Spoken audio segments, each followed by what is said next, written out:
إن الحمد لله نحمده ونستعينه ونستغفره ونعوذ بالله من شرور أنفسنا ومن سيئات أعمالنا من يهده الله فلا مضل له ومن يضلل فلا هادي له أشهد أن لا إله إلا الله وأشهد أن محمدا عبده ورسوله لا نبي ولا رسول بعده أما بعد قال الله تعالى في كتابه الكريم يا أيها الذين آمنوا اتقوا الله حق تقاته ولا تموتن إلا وأنتم مسلمون.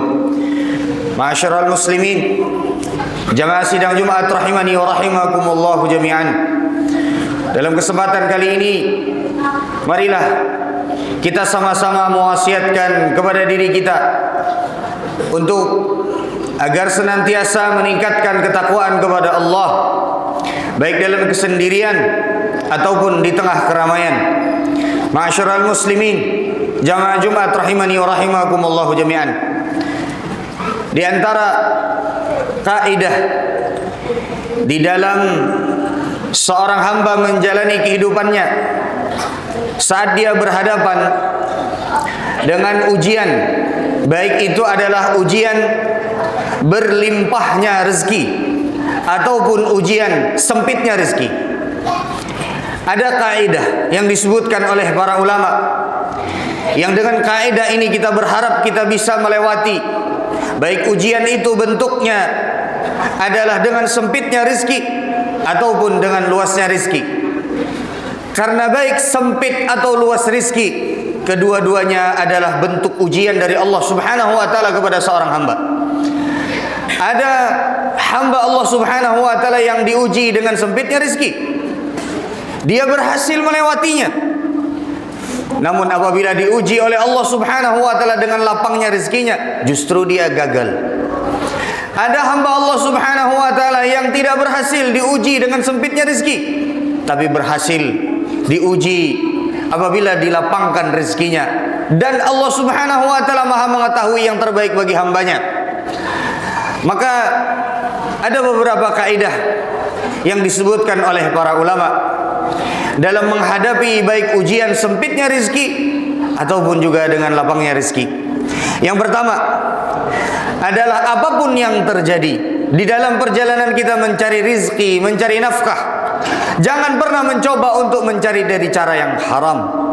Nabi sallallahu alaihi wasallam menyebutkan di dalam sebuah hadis, ajmilu fit talab, perbaikilah cara kalian mencari nafkah, mencari rezeki, dan janganlah lambatnya datang rizki dari Allah Subhanahu wa taala. Apabila kalian merasakannya, justru akan menjerumuskan kalian ke dalam perkara yang haram. Mengapa Nabi sallallahu alaihi wasallam mewasiatkan demikian? Karena yang hanya akan mendatangkan keberkahan adalah yang dicari dari cara yang halal. Apabila seseorang mendapatkan keberkahan, bila seseorang mendapatkan rezekinya dari cara yang halal, maka niscaya rezeki tersebut akan lebih lama bertahan padanya. Maka niscaya rezeki tersebut meskipun terkadang tidak banyak, tapi justru akan mendatangkan banyak keberkahan dan kebahagiaan di dalam kehidupannya ataupun juga dalam kehidupan rumah tangganya. Maka apabila seseorang mencari dari cara yang haram, maka bersiaplah untuk mendapatkan ketidakbahagiaan meskipun sedang dalam keadaan bergelimang harta. Nabi sallallahu alaihi wasallam menyebutkan dalam sebuah hadis, laisal ghina an kasratil 'arad, bukanlah kekayaan yang sesungguhnya, kata Nabi sallallahu alaihi wasallam, apabila seseorang bergelimang harta, walakinnal ghina ghinal qalbi, namun kata Nabi sallallahu alaihi wasallam, kekayaan yang sesungguhnya adalah kekayaan yang terdapat di dalam hati seorang hamba. Yang dimaksudkan oleh Nabi sallallahu alaihi wasallam adalah sifat qanaah. Karena berapapun banyak harta seseorang, apabila dia tidak merasa cukup, maka hakikatnya dia bukanlah orang yang kaya, maka hakikatnya dia adalah seorang yang miskin. Namun apabila Allah Subhanahu wa taala berikan rezeki kepada seorang hamba seadanya, namun dia bersyukur kepada Allah Subhanahu wa taala, dia merasa qanaah, dia merasa bahwa ini adalah yang terbaik untuknya dan Allah Maha mengetahui yang terbaik untuknya, maka niscaya orang tersebutlah yang kata Nabi sallallahu alaihi wasallam adalah orang kaya yang sesungguhnya. Karena kekayaan itu kata Nabi sallallahu alaihi wasallam ada pada hati seorang hamba. Yang kedua, di antara yang disebutkan oleh para ulama dari kaidah yang terkait dengan mencari nafkah dari cara yang halal dan bersabar apapun yang terjadi setelah kita berusaha untuk mencari nafkah, bahwa masing-masing dari rizki untuk setiap hamba sudah ditentukan oleh Allah Subhanahu wa ta'ala dan tidak akan pernah tertukar. Tidak ada yang namanya orang memakan rizki orang lain, karena Allah Subhanahu wa ta'ala sudah menentukan rizki masing-masing dari setiap hamba sebelum dia lahir ke dunia. Dan Allah Subhanahu wa ta'ala tidak akan mewafatkan seorang hamba sampai dia menghabiskan jatah rizkinya. Kata Nabi sallallahu alaihi wasallam, "Anna nafsan lan tamuta hatta tastakmila rizqaha." Seorang jiwa atau satu jiwa tidak akan diwafatkan oleh Allah Subhanahu wa ta'ala sampai dia datang ajalnya. Wa tastau'iba rizqaha, sampai dia menghabiskan jatah rizkinya. Fattaqullah, maka bertakwalah kalian kepada Allah Subhanahu wa ta'ala. Hadis ini mengajarkan kepada kita bahwa seorang hamba tidak perlu khawatir terhadap rizkinya.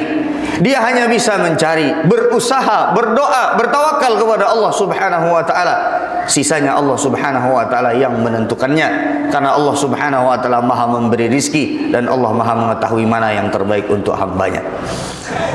Yang ketiga, di antara kaidah yang disebutkan oleh para ulama adalah ar-rizqu madmun was-sa'yu matlub. Meskipun rizki itu sudah ditentukan oleh Allah dan tidak ada jatah rizki yang tertukar, namun seorang hamba tetap harus berusaha dan bertawakal untuk mendapatkan dan menjemput rizki tersebut. Seorang muslim, seorang mukmin tidak diajarkan di dalam Islam untuk bermalas-malasan. Tidak bisa menjadikan alasan bahwa seorang hamba sudah pasti akan mendapatkan rizkinya, kemudian dia bermalas-malasan, kemudian setiap harinya dia hanya tidur-tiduran, kemudian setiap harinya dia mengatakan rizki sudah ditentukan oleh Allah Subhanahu wa ta'ala. Ini adalah di antara kesalahan memahami konsep rizki dari Allah Subhanahu wa ta'ala. Makanya Rasulullah sallallahu alaihi wasallam bersabda di dalam sebuah hadis, "Lau annakum tatawakkaluna haqqat tawakkuli." Kalau seandainya salah seorang di antara kalian, atau kalau seandainya kalian bertawakal kepada Allah dengan sebenar-benarnya tawakal, maka Allah akan memberikan rizki kepada kalian sebagaimana Allah Subhanahu wa ta'ala memberikan rizki kepada seekor burung yang pergi dalam keadaan perut kosong dan pulang dalam keadaan perut kenyang. Ma'asyiral muslimin, rahimani wa rahimakumullahu jami'an.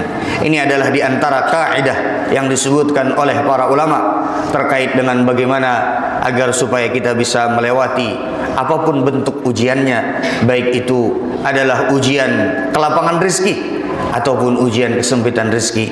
Aqulu qawli hadza wa astaghfirullah li wa lakum wa lisairil muslimina min kulli dzamb innahu huwal ghafurur rahim.